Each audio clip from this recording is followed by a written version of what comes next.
కీర్తన గ్రంథం 19వ కీర్తన.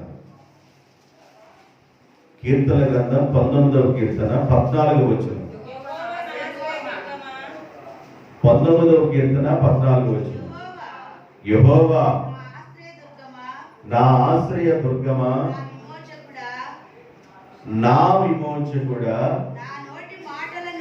నా నోటి మాటలను నా హృదయ ధ్యానమును నీ దృష్టికి అంగీకారములగునుగాక.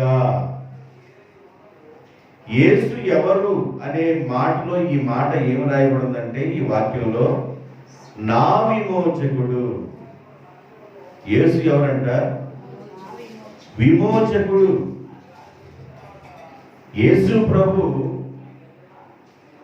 గురించి 252 రకాలైన బిరుదులు ఉన్నాయి. ఆ బిరుదుల్లో ఒక బిరుదు ఏంటంటే విమోచకుడు.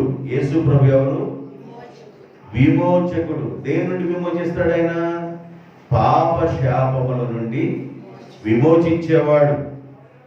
ఆయన కార్చిన రక్తాన్ని బట్టి మన పాపములకు విమోచన కలిగింది. అందువల్ల యేసు ప్రభు ఎవరు అంటే ఆయన విమోచకుడు. అది ఒక యాంగిల్లో. యేసు ప్రభు ఎవరు అంటే విమోచకుడు. దేని నుండి విమోచించే ఆయన? ఒక్క విషయం చెబుతాను. దేని నుండి విమోచిస్తాడు? ఒకటి పాపముల నుండి విమోచించేవాడు, శాపాల నుండి విమోచించేవాడు. ఇలాగ రకరకాలుగా ఆయన తన బిడ్డల్ని విమోచిస్తూ ఉంటాడు. తన బిడ్డల్ని పరిశీలిస్తూ వాడుకున్న దుఃఖంలో నుండి, వాడుకున్న బాధల్లో నుండి, నిందలు నిట్టూర్పుల్లో నుండి దేవుడు విమోచించేవాడుగా ఉంటాడు. యేసు ప్రభు విమోచకుడు. విమోచకుడు దేని నుండి విమోచిస్తాడో ఒక్క విషయాన్ని ఈ రోజున దేవుని చిత్తమైతే ధ్యానం చేద్దాం. టైం ఉంటే 2 విషయం ధ్యానం చేద్దాం. యెషయా గ్రంథం 41వ అధ్యాయం. యెషయా గ్రంథం 41వ అధ్యాయము 14వ వచనం.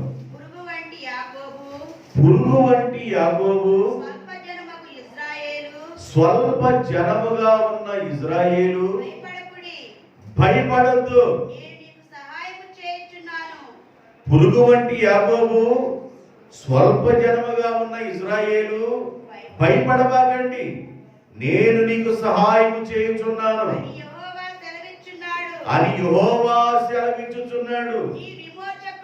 నీ విమోచకుడు ఇశ్రాయేలు పరిశుద్ధ దేవుడే. నీ విమోచకుడు ఇశ్రాయేలు పరిశుద్ధ దేవుడే. యాకోబు నువ్వు భయపడొద్దు. యాకోబు నువ్వు జడియొద్దు.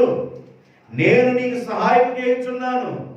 నీ భయాల్లో నుండి నేను నిన్ను విమోచించేవాడను. దేవుడు ఎవరంట? విమోచించేవాడు. దేనిలో నుండి? భయాలలో నుండి విమోచించేవాడు. యాకోబు జీవితంలో ఎన్నో రకాలైన భయాలు వెంబడించుని, ఎన్నో విధాలైన భయాలు వెంబడించిన యాకోబుని. ఆ భయాలలో యాకోబు దేవుణ్ణే ఆనుకోనున్నాడు. ఒకసారి అన్న చంపుతాడేమోనని తల్లి భయపడి, అన్నకేమన్నా యాకోబు భయపడి అక్కడి నుండి 400 మైళ్ళు దూరం వెళ్ళిపోయాడు. అక్కడికి వెళ్ళిపోయిన తర్వాత 14 సంవత్సరాలు అక్కడ కొలువు చేయడం జరిగింది. ఈ కొలువు చేసే ఈ సమయంలో వివాహమైంది, పిల్లలు పుట్టారు, పిల్లలు కుటుంబ వ్యవస్థ పెరిగిపోయింది. మామగారు ఏమన్నా జీతం ఇవ్వటంలా, నా కుటుంబాన్ని ఎలా పోషించుకోవాలి, నా పిల్లల్ని ఎలా పోషించుకోవాలి, వీళ్ళ అవసరాలు ఎలా తీరతాయి, వీళ్ళు ఎలా బ్రతుకుతారు. ఆయన ఏమన్నా గొర్రెలు గాయించుకున్నాడు కానీ నాకేమన్నా జీతాన్ని ఇవ్వటల్లా. ఏదన్నా విషయం మాట్లాడితే జీతాన్ని ఇస్తాను అంటున్నాడు, జీతాన్ని ఇస్తానంటున్నాడు, 10 సార్లు జీతం మారుస్తున్నాడు. ఇలాగ భయములో ఆందోళనతో ఉండిపోయాడు. అయితే దేవుని దయ వల్ల ఆయన జీతం ఇవ్వడం జరిగింది. దేవుడు యాకోబు యొక్క ప్రార్థన విన్నాడు. ఆయా భయాల నుండి కుటుంబ సంబంధమైన భయముల నుండి యాకోబుని విడిపించాడు. ఆ తర్వాత ఆస్తి పెరిగిన తర్వాత మరి ఒక భయం వచ్చింది. ఆస్తి పెరిగిన తర్వాత వాళ్ళ భావవంతులుగా ఉన్నవాళ్ళు ఎలా ఉన్నారంటే, యాకోబును చూసినప్పుడు నిన్న మొన్న చూసినట్లుగా వాళ్ళ ఫేస్ ఫీలింగ్స్ లేవు. వాళ్ళ ముఖ కవళికలు మారిపోయినాయి. ఎలా మారిపోయినాయి అంటే, మా నాన్నకు కలిగిన ఆస్తి మొత్తాన్ని యాకోబు దొంగిలించాడు అనే ఫీలింగ్ లో వాళ్ళ చూపులో నుండి కనబడుతుంది. వాళ్ళ ఆలోచన వాళ్ళ చూపులో నుండి కనబడుతుంది. మనుషుని యొక్క ఆలోచన చూపులో నుండి గమనించవచ్చు. మనుషుని యొక్క ఆలోచన ముఖంలో నుండి గమనించవచ్చు. లోపల మనిషి హృదయంలో ఏదైనా బాధ ఉంటే ముఖంలో కనబడుతుంది. మనిషి హృదయంలో సంతోషం ఉంటే ముఖంలో కనబడుతుంది. మనిషి హృదయంలో దుఃఖం ఉంటే ముఖంలో కనబడుతుంది. మనిషి యొక్క హృదయంలో విచారం ఉంటే అది ముఖంలో కనబడుతుంది. కొట్టొచ్చినట్లుగా కనబడుద్ది. యాకోబు వాళ్ళని అబ్జర్వ్ చేస్తున్నాడు. వాళ్ళు నిన్న మొన్న ఉన్నట్లుగా వాళ్ళు లేరు. వాళ్ళ ఫేస్ ఫీలింగ్ మారిపోయింది. ఆయన భార్యతో అన్నాడు, ఇదిగో మీ అన్నదమ్ములు ఎలాగున్నారంటే నిన్న మొన్న చూసినట్లుగా నా వైపు చూడట్లేదు. మనం ఇక్కడ నుండి దేవుడు బయలుదేరి నా తండ్రి ఇంటికి వెళ్ళమన్నాడు, వెళదాం పదండి అని చెప్పేసి బయలుదేరి ఆయన 3 దినాల ప్రయాణం చేసి వాళ్ళ మామగారికి తెలియకుండా చాలా దూరం ప్రయాణమై వెళ్ళాడు.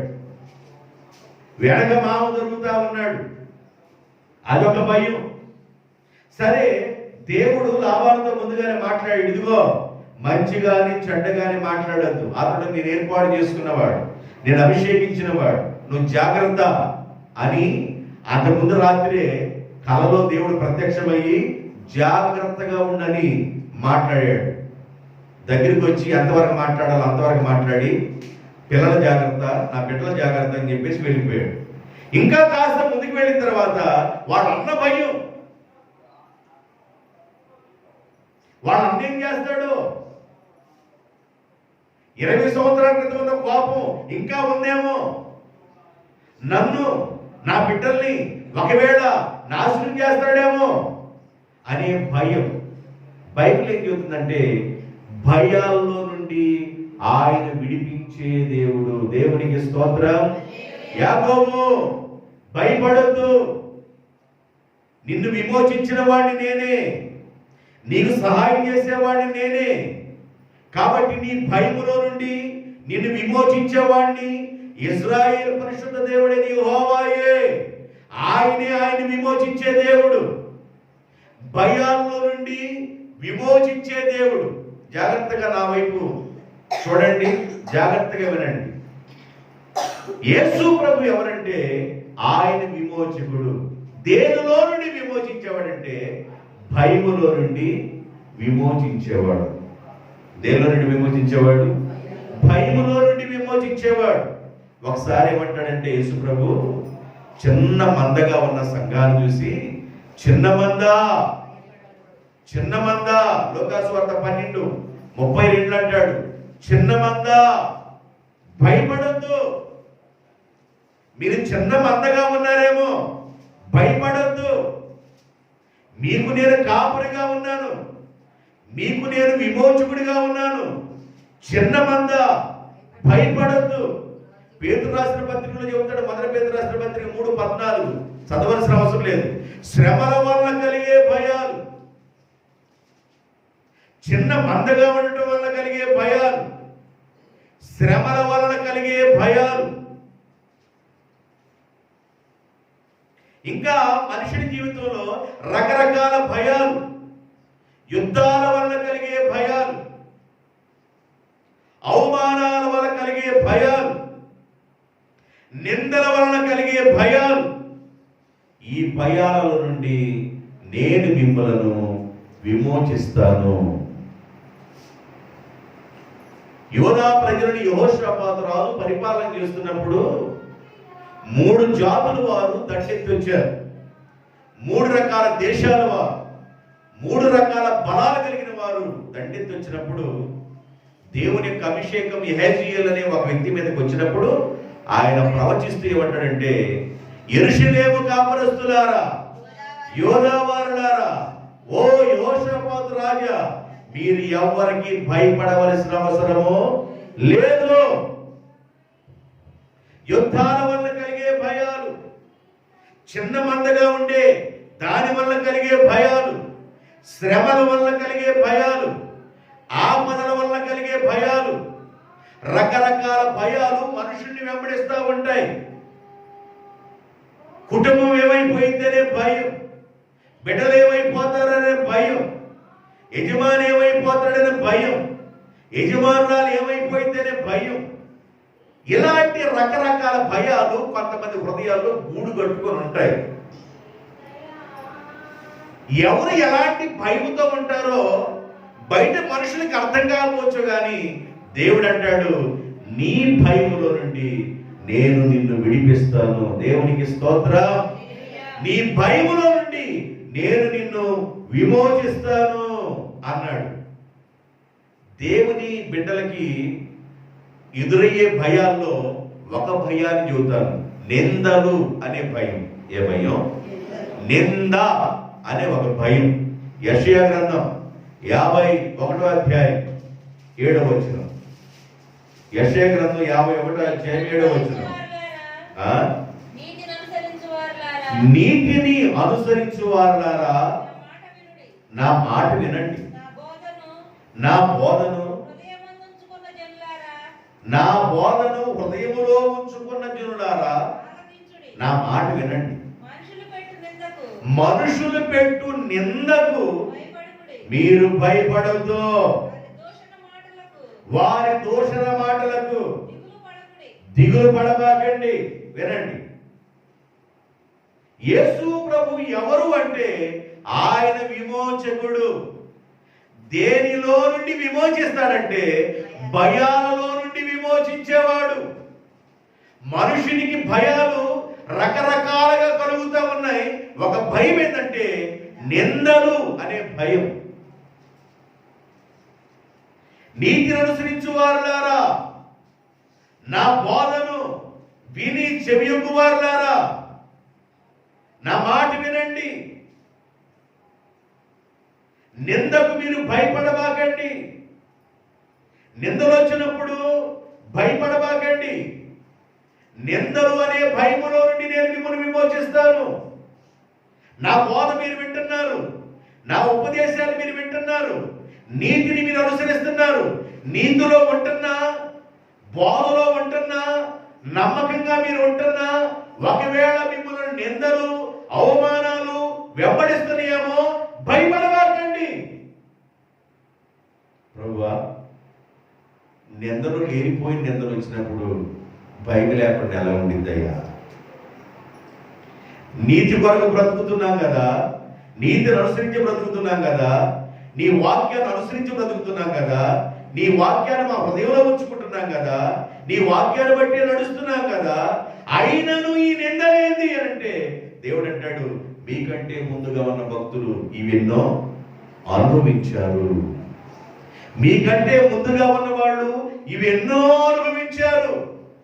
ఇర్మియా గ్రంథం 15వ అధ్యాయం 15వ వచనంలో ఇర్మియా ఒక మాట చెప్తాడు. 15వ అధ్యాయము 15వ వచనం ఇర్మియా గ్రంథం. యెహోవా, నా యొక్క బాధలు, నా కష్టాలు, నా శ్రమ నీకు తెలిసి ఉన్నది. నన్ను జ్ఞాపకం చేసుకోను, నన్ను దర్శించుము, నన్ను హింసించు వారికి నా కొరకై నీవు ప్రతిదండన చెయ్యి.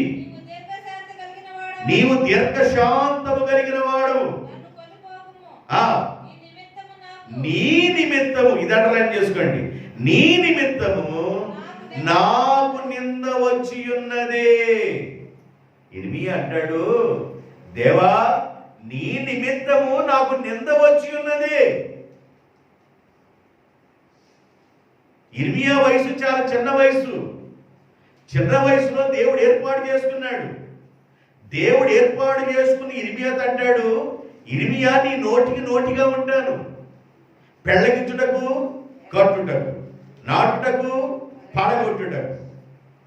ఈ దినమున నేను ప్రజల మీద నీకు అధికారం ఇస్తున్నాను అని ఇర్మియాని దేవుడు బలపరిచి, ఇర్మియాను దేవుడు బలమైన ఆత్మతో నింపి ఇర్మియా ఎక్కడికి వెళితే దేవుడు కూడా అక్కడికి వెళ్ళి ఇర్మియాతో దేవుడు తోడుగా ఉంటున్నాడు. అయితే ఆ రోజున ఇర్మియా మాటలు ఎవరు పట్టించుకోవడంలా. కారణం ఏంటంటే ఇర్మియా ఉన్నది ఉన్నట్లుగా మాట్లాడుతున్నాడు. అక్కడ ఇర్మియాకి ఇంకొక వ్యక్తి ఎదురుగా ఉన్నాడు.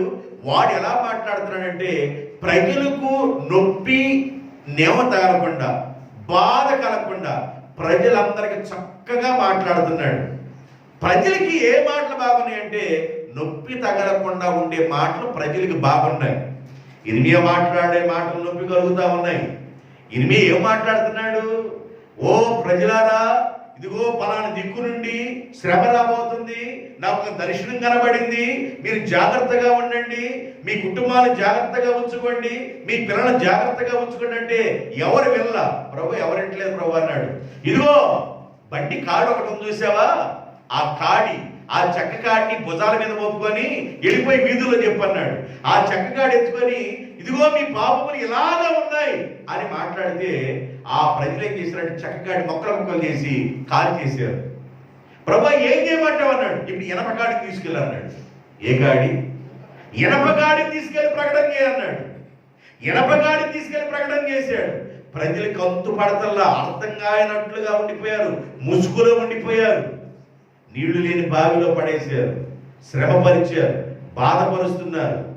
ఆయన అంటాడు, దేవా నీ నిమిత్తము నాకు కలిగిన నిందను జ్ఞాపకం చేసుకో.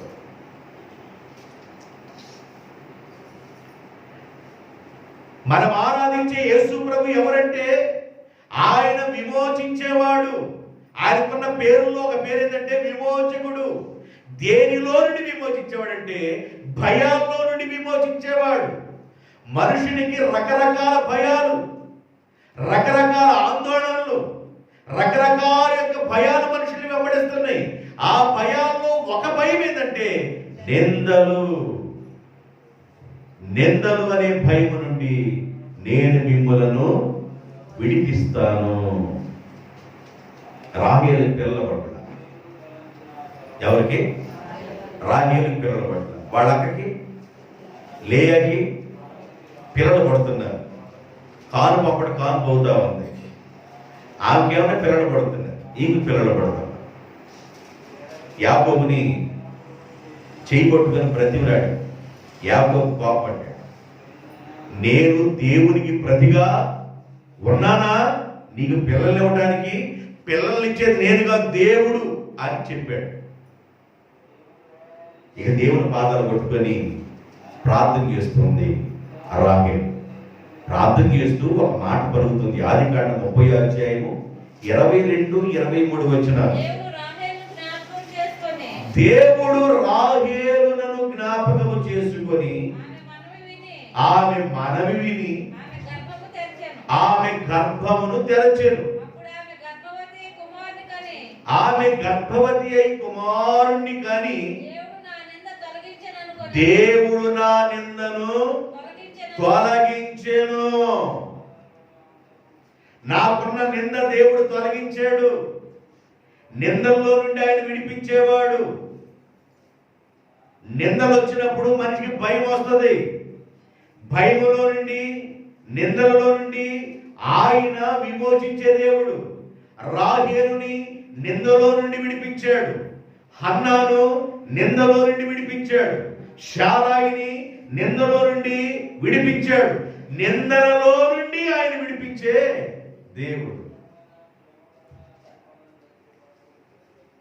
నిందలు ఎలా వస్తాయి? నువ్వు దేవుని కోసం బ్రతుకుతానంటే ఇర్మియా చెప్తాడు ఎగ్జాంపుల్.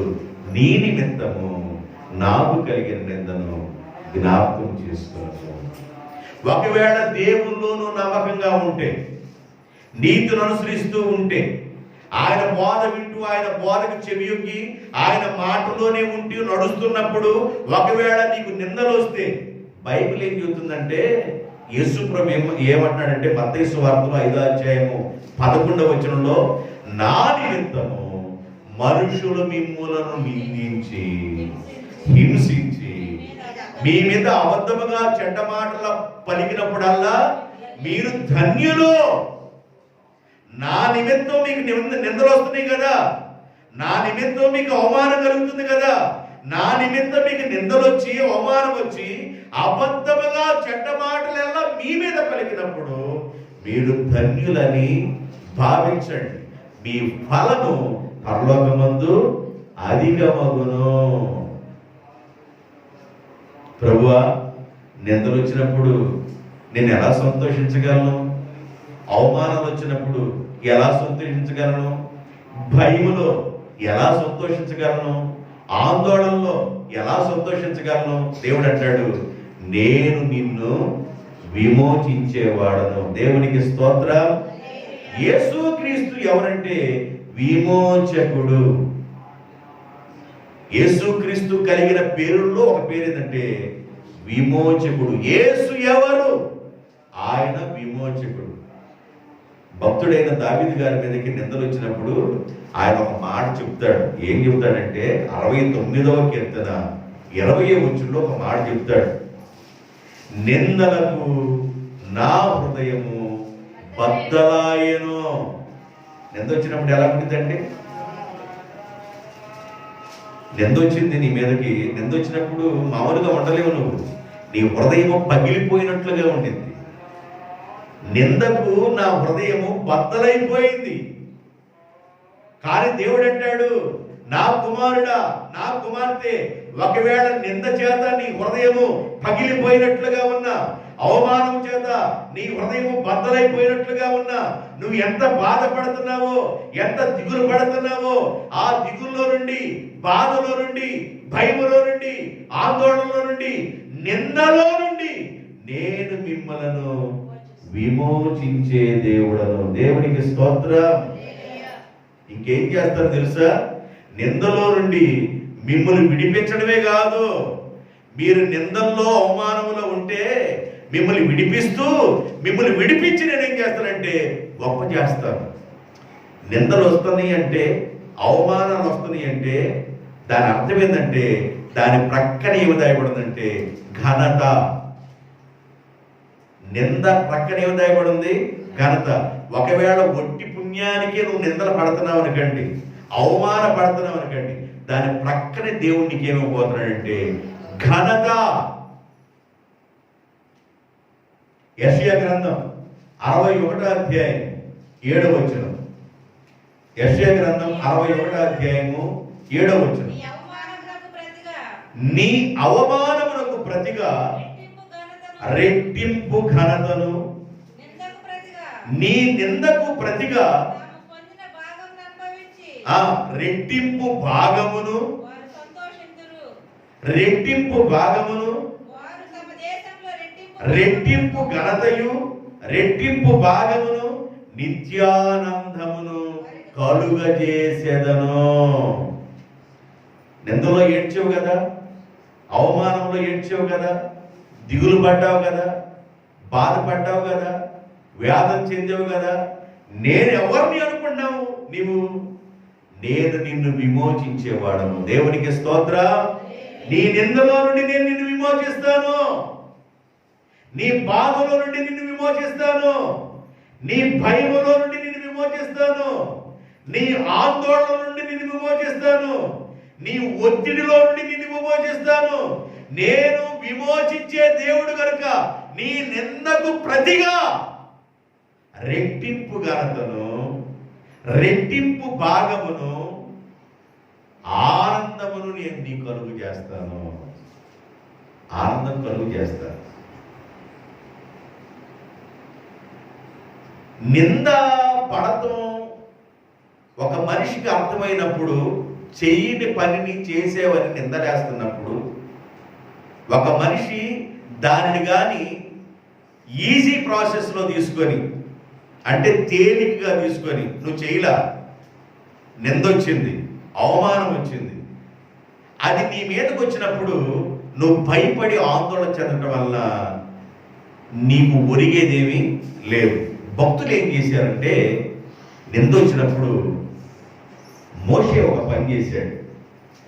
11వ అధ్యాయం, హెబ్రీయులకు రాసిన పత్రిక 11వ అధ్యాయం 24వ వచనం. 11వ అధ్యాయం 24వ వచనం. మోషే పెద్దవాడైనప్పుడు మోషే పెద్దవాడైనప్పుడు విశ్వాసమును బట్టి ఐగుప్తు దేశములో ఉన్న ధనము కంటే క్రీస్తు విషయమైన నింద గొప్ప భాగ్యమని ఎంచుకొనెను. అల్పకాల పాప భోగములను అనుభవించడం కంటే దేవుని ప్రజలతో శ్రమను అనుభవించుట మేలని అనుకొనెను. వినండి, మోషే పెద్దవాడైనప్పుడు, దేవుని బిడ్డలారా, వయసు పెరగటంలో పెద్దతనం కాదు, వయసు పెరగటంలో పెద్దతనం కాదు, మనిషి బుద్ధి పెరగటంలో పెద్దతనంగా ఉండాలి, ఆలోచన పెరగటంలో పెద్దతనంగా ఉండాలి. వయసు అందరికి పెరుగుతూ ఉంటుంది, ఒక రోజు మన మీద పడే కొద్ది వయసు పెరుగుతున్నట్లే. వయసు పెరగటం కాదు గొప్ప విషయం. మోషే పెద్దవాడైనప్పుడు అంటే దాని అర్థం ఏంటంటే ఆధ్యాత్మిక జీవితంలో ఆయన వర్ధిల్లినప్పుడు, ఆధ్యాత్మిక జీవితంలో పెద్దవాడైనప్పుడు నిందలు గొప్ప భాగ్యమని ఎంచుకున్నాడు. కారణం ఏంటంటే నీ నిందకు ప్రతిగా రెట్టింపు ఘనతనిచ్చే దేవుడు. దేవునికి స్తోత్ర. నీతిని అనుసరించు వారులారా, నా బోధకు చెవియొగ్గు వారులారా, నింద వలన కలిగే భయము నుండి నేను మిమ్మలను విడిపించేవాడను.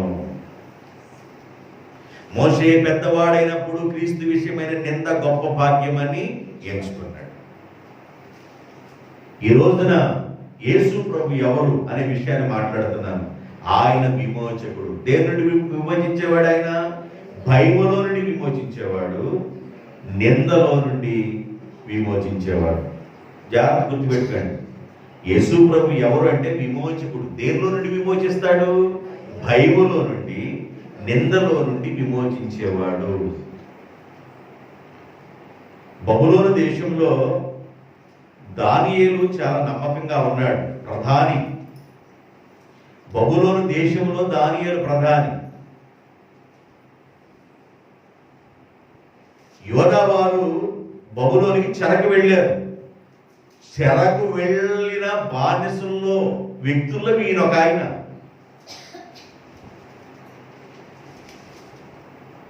మధ్యాహ్నం యూట్యూబ్లో రష్యా ఉక్రెయిన్ యొక్క ఆ యుద్ధాన్ని చూస్తున్నప్పుడు ఆ ఉక్రెయిన్ దేశంలో ఇండియా వ్యక్తి కూడా రష్యా మరి ఉక్రెయిన్ ప్రాంతంలో సైనికుడిగా ఉన్నాడంట. తన గురించి మన ఇండియా వ్యక్తి కూడా సైనికుడిగా ఉన్నాడు దాంట్లోని చెప్పుకొస్తున్నాడు యూట్యూబ్లో.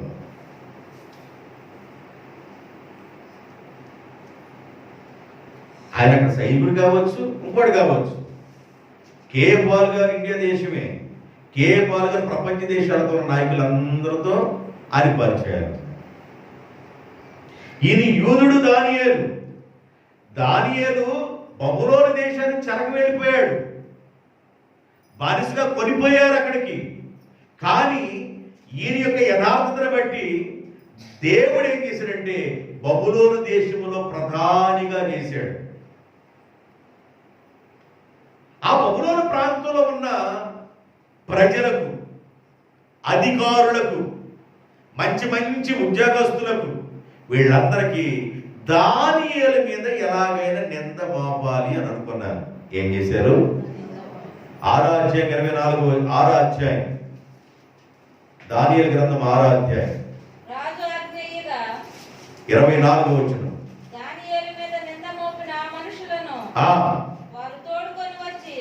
దానియేలు మీద నింద మోపిన ఆ మనుషులను. ఏ మనుషులు? నింద మోపిన వాళ్ళు ఇక ముందుంటారు. ప్రధానులు, అధికారులు దానియేలు మీద నింద మోపాలని చూస్తా ఉన్నారు.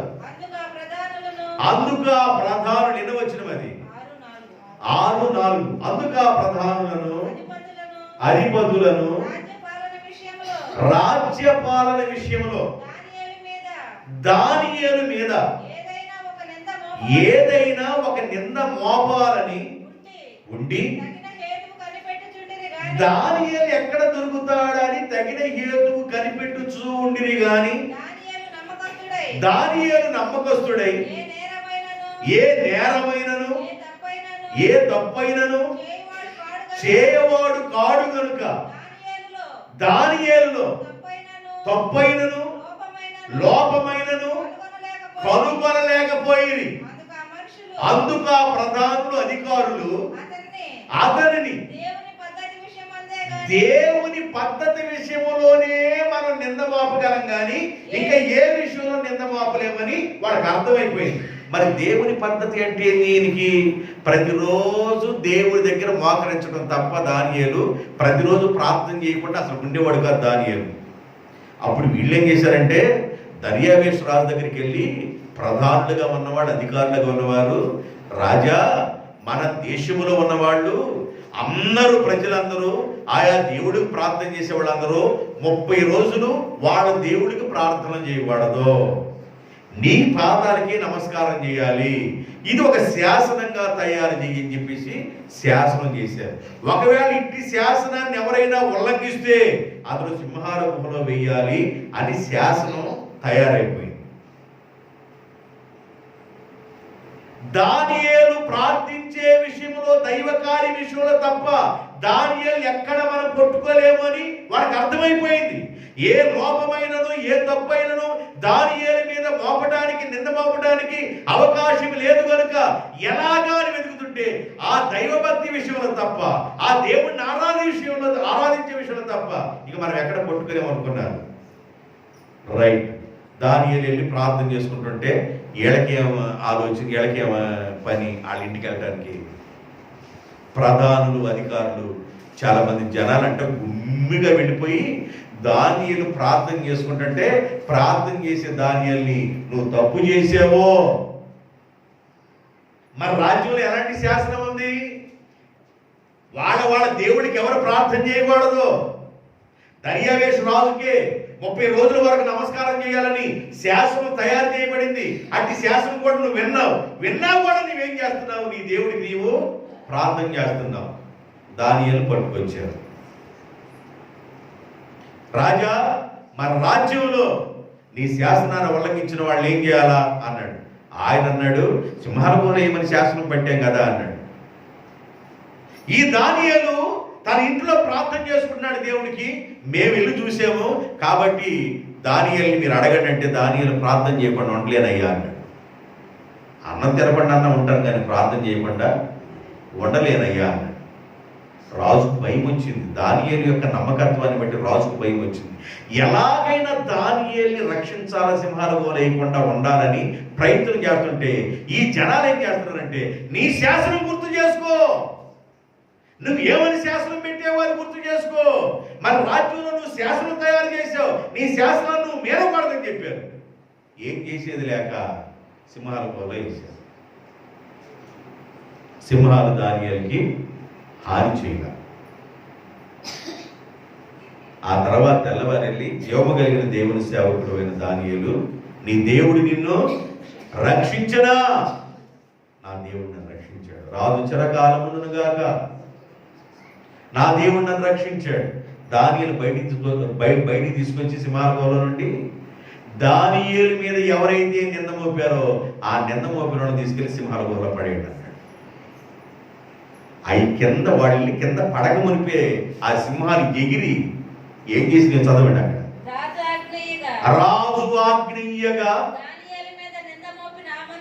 దానియేలు మీద నింద మోపిన ఆ మనుషులను వారు తోడుకొని వచ్చి సింహముల గుహలో పడదోసిరి. వారిని, వారి కుమారులను, వారి భార్యలను పడద్రోసిరి. వారు ఆ గుహ అడుగునకు వెళ్ళక ముందే సింహములు పైకెగిరి పట్టుకొని అక్కడక్కడ పొడుగు చేసింది అని రాయబడు. దేవునికి స్తోత్రం. ఈ రోజున నీ నిందను దేవుడు తొలగించి, నీ అవమానాన్ని దేవుడు తొలగించి రెట్టింపు ఘనతనిస్తాడని నమ్ము. దేవుడు నీ నిందను తొలగించి రెట్టింపు భాగాన్ని ఇస్తాడని నమ్ము. దేవుడు నీ నిందను తొలగించి నీ నోట నవ్వును పెడతాడని నమ్ము. యేసు ప్రభు ఎవరంటే నిందలో నుంచి విమోచించేవాడు, అవమానంలో నుంచి విమోచించేవాడు, భయములో నుండి విమోచించేవాడు, ఆందోళనలో నుండి విమోచించేవాడు, ఒత్తిడిలో నుండి విమోచించేవాడు, నిందలో నుండి ఆయన నిన్ను విమోచించే దేవుడు. ఒకవేళ నిందొస్తే అది గొప్ప భాగ్యం అని ఎంచు అన్నాడు. అది మోషే అలాగే ఎంచాడు. క్రీస్తు విషయమైన నింద గొప్ప భాగ్యము అని ఎంచాడు. ఇప్పుడు చెప్పిన దాకా ఒక పాయింట్ చెప్పాను. ఏం చెప్పాను? ఒక్క పాయింట్ చెప్పాను. యేసు ప్రభు ఎవరంటే విమోచకుడు. దేని నుండి విమోచించేవాడు? భయములో నుండి విమోచించేవాడు, నిందలో నుండి విమోచించేవాడు. ఒక్క పాయింట్ అయింది. రెండో పాయింట్ ఎంతసేపు చెప్పలేదు, చదివించి మిమ్మల్ని పంపిస్తారు. రెండో విషయం తెలుసుకొని వెళ్దాం. యెషయా గ్రంథం 54 అధ్యాయం 5వ వచనం. 54:5 యెషయా గ్రంథం. నిన్ను సృష్టించిన వాడు నీకు భర్త అయి ఉన్నాడు, సైన్యములకు అధిపతి అయిన యెహోవా అని ఆయనకు పేరు. ఇశ్రాయేలు యొక్క పరిశుద్ధ దేవుడు నీకు విమోచకుడు. ఇశ్రాయేలు పరిశుద్ధ దేవుడు నీకు విమోచకుడు, సర్వలోకమునకు ఆయన దేవుడు. ఆఖరి మాట చెప్పండి. ఇశ్రాయేలీల పరిశుద్ధ దేవుడు, విమోచకుడు, సర్వలోకమునకు దేవుడు. ఈ దేవుడు ఎవరంటే సర్వలోకమునకు దేవుడు. ఈ విమోచకుడు ఎవరంటే సర్వలోకమునకు దేవుడు. నిన్ను సృష్టించిన వాడు నీకు భర్త ఉన్నాడు. భర్త అనగా భారములు భరించువాడు, భారాలు మోసేవాడు. 2022 సంవత్సరాల క్రితం ఆయన మన పాప భారాన్ని మొత్తాన్ని మోసిన దేవుడు. ఆయనే విమోచకుడు, ఆయనే సజీవుడు, ఆయనే ప్రభు అయిన యేసుక్రీస్తు. ఈ విమోచకుడు సర్వలోక దేవుడు, సర్వలోకానికి దేవుడు, సర్వలోకానికి దేవుడు. ఆకాశానికి దేవుడు, భూమికి దేవుడై ఉన్నాడు, గాలికి దేవుడై ఉన్నాడు, నీటికి దేవుడై ఉన్నాడు, అగ్నికి దేవుడై ఉన్నాడు. అగ్ని దేవుని మాట వింటుంది, తుఫాను దేవుని మాట వింటుంది, గాలి దేవుని మాట వింటుంది, నీరు దేవుని మాట వింటుంది. సముద్రం ఏమైపోయిందండి? ఇజ్రాయెల్ ప్రజలు ప్రయాణం చేస్తుంటే నీరేమైంది? దేవుని మాట విందే. దేవునికి స్తోత్రం. నీరు దేవుని మాట వింటుంది, అగ్ని దేవుని మాట వింటుంది, గాలి దేవుని మాట వింటుంది, ఆకాశము దేవుని మాట వింటుంది. ఆకాశం అనగలే కనబడుతున్న మబ్బులు అనుకోబాకండి, సూర్యుడు, చంద్రుడు, నక్షత్రాలు అంతవరకు మనకి మహాకాశములు. ఆకాశ మహాకాశాల పట్టణ దేవుడు, సర్వలోకనాథుడు, సర్వలోకానికి ఆయన దేవుడు. ఆకాశము దేవుని మాట వింటుంది, భూమి దేవుని మాట వింటుంది. భూమి అనగా ఉన్న చెట్లు కానివ్వండి, పక్షులు కానివ్వండి, ప్రాగే పురుగులు కానివ్వండి, ఎగిరే పక్షులు కానివ్వండి, భూమి మీద ఉన్న ప్రతిదీ, ఎవ్రీథింగ్, దృశ్యమైనవి, అదృశ్య, కనబడనివి, కనబడేవి, కనబడేవి, ఇవన్నీ దేవుని యొక్క మాటని వింటున్నాయి. ఆయన సర్వలోక దేవుడు, ఆయనే విమోచకుడు. కాబట్టి ఈ రోజున నేర్చుకున్న ఈ మాటల్లో నీకు ఏమర్థం కావాలంటే, నా దేవుడు ఈ ప్రపంచానికి దేవుడు, సర్వలోకానికి దేవుడు. ఆయన నన్ను గమనిస్తూ ఉన్నాడు. నా భయములో నుండి విడిపించేవాడు, నా నిందలో నుండి విడిపించేవాడు, నా అవమానంలో నుండి విమోచించేవాడు, నా అపనిందలో నుండి విమోచించేవాడు, నా ఆందోళన నుండి విడిపించేవాడు అని నీవు దేవుని పాదాలు పట్టుకోవాలి. ఎప్పుడైతే దేవుని పాదాలు పట్టుకుంటావో దేవుడు నీకు సహాయకుడిగా నిలబడితే నీకేమొచ్చి తెలుసా? రెట్టింపు ఘనత. దేవునికి స్తోత్రం. రెట్టింపు భాగం. నీ నోట నవ్వు. 40 రోజులు బాధపడుతున్నారండి ఇజ్రాయెల్ ప్రజలు నిందతో. ఇజ్రాయెల్ ప్రజలు 40 రోజుల నుంచి బాధపడుతున్నారు. గొలియాత్ అనేవాడు ఏం చేస్తాడంటే ప్రతిరోజు దూషిస్తామన్నాడు ఇజ్రాయెల్ ప్రజల్ని. ప్రతిరోజు దూషిస్తున్నాడు. అసలు మీకు ఏం లేదా? అసలు మీరు పురుషులు గారా? కవ్విస్తున్నాడు మాటల ద్వారా, ద్వేషిస్తున్నాడు. ఇజ్రాయేల్ అందరూ నిందలో ఉన్నారు. భక్తుడైన దావీదు అక్కడికి వెళ్ళి, ఈ దినమున జీవము కలిగిన దేవుని సైన్యమును తిరస్కరించుటకు ఈ సున్నతి లేని ఫిలిష్తీయుడు ఏ పాటి వాడని ఈ రోజున ఇజ్రాయేల్ మీద ఉన్న నిందను దేవుడు దావీదు ద్వారా తొలగించాడు. నిందను తొలగించే దేవుడు. కాబట్టి ప్రార్థనలకు వెళదాం. చాలా మాటలు మీరు వింటున్నారు. యేసు ప్రభు ఎవరు అనే విషయాలు, చాలా విషయాలు మీరు వింటున్నారు. ఆయన మిమ్మల్ని విమోచించేవాడనే విషయాన్ని గుర్తుపెట్టుకుని ప్రార్థన చేద్దాం. మోకరించండి.